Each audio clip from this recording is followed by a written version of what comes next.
Hello friends, welcome to my YouTube channel. आज का video हम बात करेंगे यहाँ पे जो न्यू वैकेंसी निकल के आई है, joint territorial army as an officers. जो ये part time commitment and not a full time career, ये पार्ट टाइम के लिए है। जो ये टेरिटोरियल आर्मी कमीशन से ऑनलाइन एंट्रेंस एग्ज़ाम होएगा।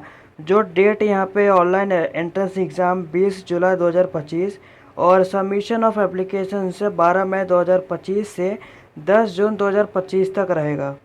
इसके बाद यहाँ पे स्टार्टिंग डेट फिर से सुन लीजिए, 12 मई 2025 और लास्ट डेट रहेगा 10 जून 2025 को। इसका ऑफिशियली वेबसाइट है, मैं आपको डिस्क्रिप्शन में लिंक आपको प्रोवाइड कर दूंगा। इसके बाद यहाँ पे आपको जैसे कि टोटल वैकेंसी यहाँ पे दिया हुआ है कि मेल के लिए 18 और फीमेल के लिए 1, टोटल पोस्ट यहाँ पे 19 पोस्ट है। इसके बाद candidate of eligibility must be Indian होना चाहिए, male and female. Age limit आपका 18 ईयर से 42 ईयर के बीच में आपका होना चाहिए और आपका एज काउंट होकर आएगा 10 जून 2025 से। एजुकेशन क्वालिफिकेशन यहाँ पे graduate from any recognise university किधर से भी होना चाहिए। Physical standard candidate must physically and medically fit in all respect होना चाहिए। इसके बाद ये जो नोटिफिकेशन है मैं आपको डिस्क्रिप्शन में ही प्रोवाइड कर दूंगा और आपका सिलेबस क्या रहेगा ये सब दिया हुआ है। आपको क्या क्या आएगा क्या नहीं आएगा, रीजनिंग जैसे कि इंग्लिश मैथ्स हो गया, अरिथमेटिक क्या क्या आएगा सब दिया हुआ है।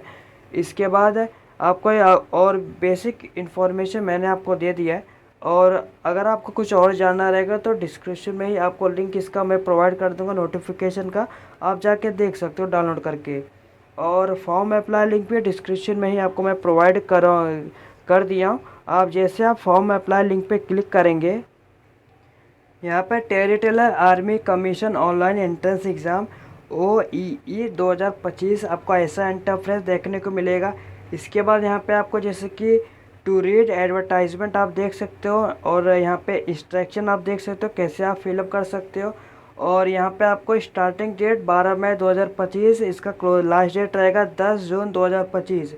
इसके बाद यहाँ पे आपको रजिस्टर पे क्लिक करना रहेगा। जैसे आप यहाँ पे रजिस्टर पे क्लिक करेंगे, यहाँ पे आपका थोड़ा सा लोडिंग लेगा। लोडिंग होने के बाद यहाँ पे आपको बेसिक इन्फॉर्मेशन फिलअप करना रहेगा। पोस्ट नेम यहाँ पे आपको दिया हुआ है, कैंडिडेट का फुल नेम लिखना रहेगा जो कैंडिडेट का 10th के मार्कशीट पे रहेगा। इसके बाद कैंडिडेट का यहाँ पे जैसे कि नेम लिखने के बाद यहाँ पे आपको मोबाइल नंबर कंफर्म कर देना और अल्टरनेटेड मोबाइल नंबर आप दे सकते हो, नहीं दोगे तो भी चलेगा। इसके बाद यहाँ पे ईमेल आईडी कंफर्म कर देना। इसके बाद यहाँ पे आपको जनरेट OTP पे क्लिक करना रहेगा। यहाँ पे OTP जैसे कि आप यहाँ पे क्लिक करेंगे, यहाँ पे आपको कैप्चा फिलअप करना रहेगा और सबमिट पे क्लिक करना। आपके मोबाइल नंबर ईमेल आईडी पे सेम ही आपका सेम OTP आया रहेगा। आप यहाँ पे जैसे कि फिलअप करके यहाँ पे आप वैलिडिटी OTP पे क्लिक करना। जब यहाँ पे सक्सेसफुली हो जाएगा तो ओके पे क्लिक करना। इसके बाद आई एग्री पे क्लिक करना, नीचे आके इसके बाद कैप्चा पे क्लिक करना और रीवेरीफाई पे क्लिक करना। इसके बाद रीवेरीफाई पे क्लिक करेंगे, जो भी आपने इन्फॉर्मेशन यहाँ पे फिलअप किया है आपको यहाँ पे सब पे टिक पे क्लिक करना है। टिक पे क्लिक करके नीचे सबमिट पे क्लिक करना रहेगा। इसके बाद यहाँ पे एप्लीकेंट का name, date of birth, gender, mobile number, email ID, father name, mother name, marital status, present address detail, permanent address आपको फिलअप करना रहेगा। इसके बाद ओके पे क्लिक कर आई एग्री पे क्लिक करना और ओके पे क्लिक करना। इसके बाद यहाँ पे आपको जैसे कि आपका यहाँ पे आ जाएगा इन्फॉर्मेशन। इसके बाद यहाँ पे गो टू एप्लीकेशन पे क्लिक करेंगे। जैसे आप यहाँ पे गो टू एप्लीकेशन पे क्लिक करेंगे, यहाँ पे आपका थोड़ा सा लोडिंग लेगा। लोडिंग होने के बाद यहाँ पे आपको बेसिक इन्फॉर्मेशन यहाँ पे आपको फिलअप करना रहेगा।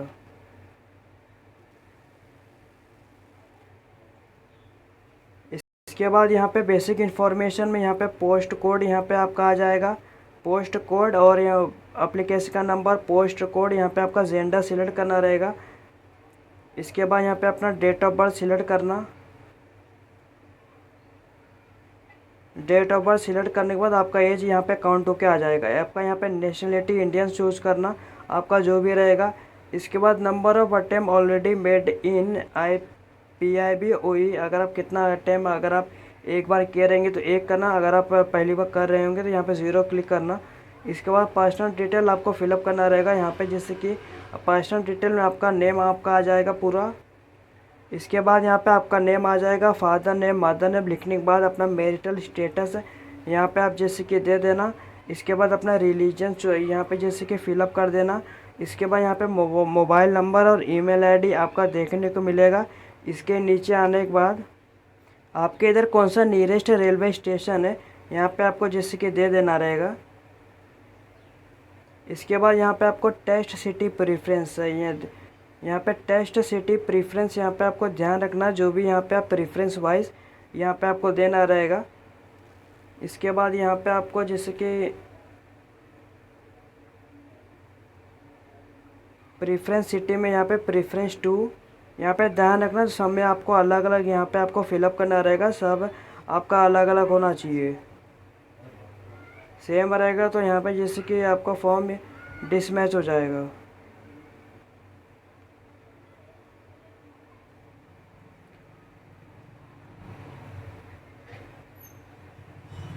इसके बाद यहाँ पे आपको जैसे कि एग्जांपल फर्स्ट में आप महाराष्ट्र चूज़ किया, इसके बाद अपना सिटी चूज़ करना, कौन सी सिटी में यहाँ पे आपको जैसे कि एग्ज़ाम देना रहेगा।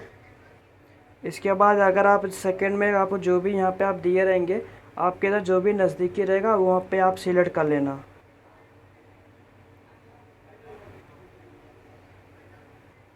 सब में आपको अलग अलग जैसे कि फ़िलअप करना रहेगा। अगर आप जैसे कि सेम टू सेम फ़िलअप करेंगे तो आपका जैसे कि वापस आपको ये अलग अलग फ़िलअप करना रहेगा और आगे बढ़ नहीं पाएगा। इसके बाद यहाँ पे एम्प्लॉयमेंट डिटेल देना रहेगा। आर यू गेनफुली एम्प्लॉयड अगर आप रहेंगे तो जैसे कि central government, union territory, state government, semi government, private sector या सेल्फ एम्प्लॉयड अगर आप रहेंगे। अगर आप नहीं है तो यहाँ पे नो पे क्लिक करना। अगर आप यू आर नॉट एलिजिबल तब आप एलिजिबल नहीं रहेंगे। इसके बाद यहाँ पे नेम ऑफ डिपार्टमेंट यहाँ पे आपको देना रहेगा। मैं एग्जांपल के लिए आपको लिख के बता दिया। आपको यहाँ पे जैसे कि यहाँ पे आपको अपना एड्रेस फिलअप करना रहेगा। इसके बाद यहाँ पे आपको डिपार्टमेंट, आपका एड्रेस ऑफ डिपार्टमेंट फॉर्म मैं डेमो के लिए लिख के बताऊँ, आपको अपना एक्चुअल डेटा फिलअप करना रहेगा। इसके बाद यहाँ पे सेव एंड नेक्स्ट पे क्लिक करना। आपका डेटा यहाँ पे सेव सक्सेसफुली हो जाएगा, ओके पे क्लिक करना। इसके बाद यहाँ पे आपको कम्युनिकेशन एड्रेस मतलब जहाँ पे आप रह रहे हो, कहाँ पे कम्युनिकेशन मतलब जहाँ पे आप रह रहे हो।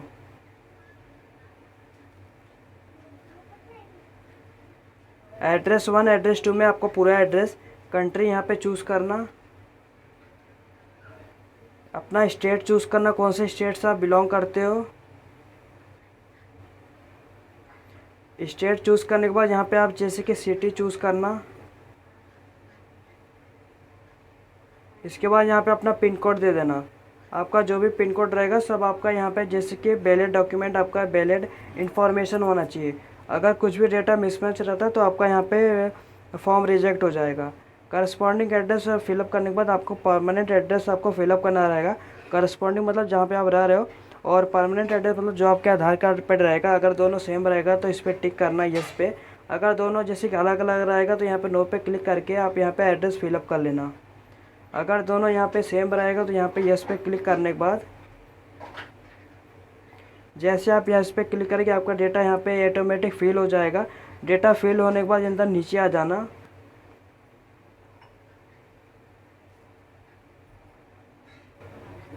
नीचे आने के बाद यहाँ पे आपको पहले सेव पे क्लिक करना रहेगा। आपका डेटा यहाँ पे सेव सक्सेसफुली हो जाएगा। इसके बाद सेव एंड नेक्स्ट पे क्लिक करना। जैसे आप इसके बाद यहाँ पे आपको क्वालिफ़िकेशन और एक्सपीरियंस यहाँ पे आपको देना रहेगा। 10th में आपका जैसे कि बोर्ड कौन सा था यहाँ पे आपको देना रहेगा। Name of the board council, आपका ईयर ऑफ पासिंग आपका कभी हुआ था ये सब आपको देना रहेगा। आपका इंस्टीट्यूट नेम देना रहेगा, कोई स्कूल का नेम आप दे सकते हो। इसके बाद यहाँ पे please select any one of the following. यहाँ पे आपका परसेंटेज CGP आपका जो भी होगा यहाँ पे आप आपके जो भी मार्कशीट पे लिखा रहेगा परसेंटेज CGP दोनों में से कोई आप एक सिलेक्ट करना। टोटल मार्क यहाँ पे आपको कितना मिला और मैक्सिमम मार्क आपका कितने मार्क का था यहाँ पे आपको सिलेक्ट करेंगे। ऑटोमेटिक इस पर क्लिक करना, ऑटोमेटिक आपका यहाँ पे परसेंटेज फिल हो जाएगा। इसके बाद यहाँ पे आपको 12th का भी आप यहाँ पे देना रहेगा। इसके बाद यहाँ पे आपका year of passing, year of passing आप दे देना। इसके बाद इंस्टीट्यूट नेम आप दे देना। इसके बाद यहाँ पर आप कौन से स्ट्रीम से आपने किया था यहाँ पे आपको लिखना रहेगा।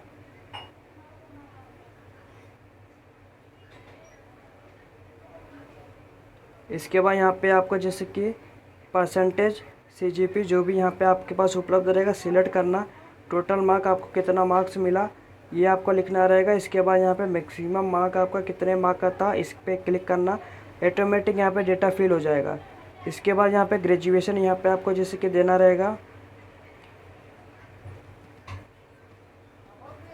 ग्रेजुएशन डिग्री यहाँ पे आपको जैसे कि दे देना। इसके बाद यहाँ पे आपका एल्फेलर यूनिवर्सिटी का नाम आपको देना रहेगा। इसके बाद आपका इंस्टीट्यूट नेम। इसके बाद आपका स्ट्रीम ऑफ ब्रांच कौन सा था, यहाँ पे कॉमर्स आर्ट साइंस आपका जो भी रहेगा यहाँ पे आप दे देना। इसके बाद यहाँ पे मंथ ऑफ ईयर पासिंग आपका कब पास किए थे यहाँ पे आपको सिलेक्ट कर लेना। यहाँ पे जैसे कि डेट यहाँ पे सिलेक्ट करना रहेगा। इसके बाद परसेंटेज सीजीपी आपके पास जो भी रहेगा तो यहाँ पे आपको जैसे कि क्लिक करना। इसके बाद टोटल मार्क आपका कितने मार्क आया था या फिल करना। इसके बाद मैक्सिमम मार्क आपका कितने मार्क का था। इसके बाद परसेंटेज ऑफ मार्क पे क्लिक करना। आपका ऑटोमेटिक यहाँ पे डेटा फिल हो जाएगा। इसके बाद यहाँ पे और आपके पास क्वालिफिकेशन रहेगा तो आप दे सकते हो। लीगल डिटेल आपको देना रहेगा जैसे कि have you ever been involve any criminal case में इन्वॉल्व हुए हो, यस पे क्लिक करना है तो यहाँ पे नो पे क्लिक करना। अगर आप कभी अरेस्ट हुए हो तो यस पे क्लिक करना, नहीं तो यहाँ पे नो पे क्लिक करना। Have you been convicted by any court, अगर आप रहेंगे तो यस पे क्लिक करना, नहीं तो यहाँ पे नो पे क्लिक करना। ये सब आप अपने हिसाब से दे देना। आपके पास जो भी जैसे कि रहेगा इज़ एनी केस पेंडिंग, कोई भी केस पेंडिंग है कोर्ट में तो यस पे क्लिक करना है और स्पेसिफिकेशन दे देना है तो यहाँ पे नो पे क्लिक करना। Is any case pending against you any police station पे रहेगा तो यस पे क्लिक करना, नहीं तो यहाँ पे नो पे क्लिक करना। और अगर इसके बाद सेव पे क्लिक करना, जैसे यहाँ पे आपका डेटा सेव सक्सेसफुल हो जाएगा। इसके बाद यहाँ पे आपको सेव एंड नेक्स्ट पे क्लिक करना रहेगा। इसके बाद यहाँ पे आपको डॉक्यूमेंट एंड पेमेंट आपको अपलोड करना रहेगा। आपको जैसे कि upload the scanned copy of recent passport size photo जैसे कि अपलोड करना रहेगा। आपका ये मैं आपको इसका बता देता हूँ। वाइट बैकग्राउंड में करना रहेगा। 100 KB से 200 KB के बीच में इसका साइज़ ये दिया हुआ है। और इसके बाद अगर आप सिग्नेचर का भी देखोगे, सिग्नेचर का 80 KB से 150 KB के बीच में जेपीजी और जेपीजी के फॉर्म में आपको ये जैसे कि कैंडिडेट को फ़ोटोग्राफ, सिग्नेचर और 10th class certificate, marksheet for age proof आप दे सकते हो। 12th क्लास सर्टिफिकेट, मार्कशीट आपको अपलोड करना रहेगा। और upload your graduation essential degree certificate, अगर आप कोई भी PDF यहाँ पे अपलोड करते हो 100 KB से 1 MB के बीच में यहाँ पे आपको अपलोड करना रहेगा। और अगर आपको कुछ भी दिक्कत आता है अपलोड करने में, रिसाइज करने में, फ़ोटोग्राफ, सिग्नेचर, PDF आपको डिस्क्रिप्शन में ही आपको लिंक मिल जाएगा। 4-5 मिनट का वीडियो रहेगा कैसे रिसाइज कर सकते A to Z मैंने वहाँ पे आपको बताया हुआ है। यहाँ पे अभी अपलोड कर लेना। जब यहाँ पे अपलोड हो जाएगा यहाँ पे आपका ग्रीन कलर का आ जाएगा। इसके बाद इसी तरह यहाँ पे सब अपलोड कर लो। सब अपलोड करने के बाद यहाँ पे आपका सब ग्रीन कलर का हो जाएगा। आपने एडिशनल सर्टिफिकेट कुछ भी क्वालिफिकेशन यहाँ पे दिया रहेगा तो यहाँ पे भी आप अपलोड कर देना। आपके कास्ट के अकॉर्डिंग यहाँ पे आपको पेमेंट आ जाएगा। यहाँ पे आपको ऑनलाइन चूज़ करना। यहाँ पे आपको जैसे कि टिक पे क्लिक करना रहेगा। डिक्लेरेशन पे सब यहाँ पे आप टिक कर दो। आई एग्री पे क्लिक करके यहाँ पे आप यहाँ पे जो कैप्चा दिया कैप्चा फिलअप करके कैप्चा पे क्लिक करके यहाँ पे प्रीव्यू पे क्लिक करना। एक एक स्पेलिंग आप अच्छे से चेक कर लेना प्रीव्यू में, और कुछ भी गलती हुआ रहेगा उसे जाके करेक्ट कर लेना। अगर आपका सब सही रहेगा यहाँ पे आपको अगर कुछ गलती हुआ रहेगा बैक पे क्लिक करके करेक्शन कर लेना। इसके बाद आप करेक्शन नहीं कर पाओगे। इसके बाद यहाँ पे आपको अगर आपका सब सही रहेगा यहाँ पे आप सबमिट पे क्लिक करना, लेकिन यहाँ पे आप सबमिट पे अभी नहीं होएगा। यहाँ पे आप बोलेगा please wave photo before submit. यहाँ पे आपको जैसे कि फ़ोटोग्राफ और सिग्नेचर को एक बार आपको देख लेना है। यहाँ पे वेव अपलोड फ़ोटो पे क्लिक करना और यहाँ पे एक बार देख लेना। देखने के बाद इसी प्रकार का यहाँ पे आपको जैसे कि सिग्नेचर भी देख लो एक बार। इसके बाद यहाँ पे आप सबमिट पे क्लिक करेंगे आपको यहाँ पे ऐसा इंटरफेस आएगा। एप्लीकेंट का नाम, date of birth, gender, mobile number, I agree पे क्लिक करना। जैसे आप यहाँ पे आई एग्री पे क्लिक करेंगे, यहाँ पे आप पेमेंट के गेटवे पे आ जाओगे। पेमेंट के गेटवे पे आने के बाद यहाँ पे आप SBI पेमेंट के गेटवे पे आओगे। यहाँ पे जैसे कि SBI net banking, other internet banking, जैसे कि debit card, credit card, UPI द्वारा आप आसानी से आप पेमेंट कर सकते हो। और इसी तरह मैंने आपको बता दिया कैसे आप step by step form fill up कर सकते हैं। अगर आपको कुछ भी डाउट आता है, दिक्कत आता है, कमेंट में पूछ लेना विदिन ए फ्री आवर। मैं आपको पूरी कोशिश करूँगा रिप्लाई करने की। अगर आपको ये वीडियो अच्छा लगा तो लाइक शेयर सब्सक्राइब करिए, चैनल को फॉलो करें और नेक्स्ट अपडेट के लिए धन्यवाद।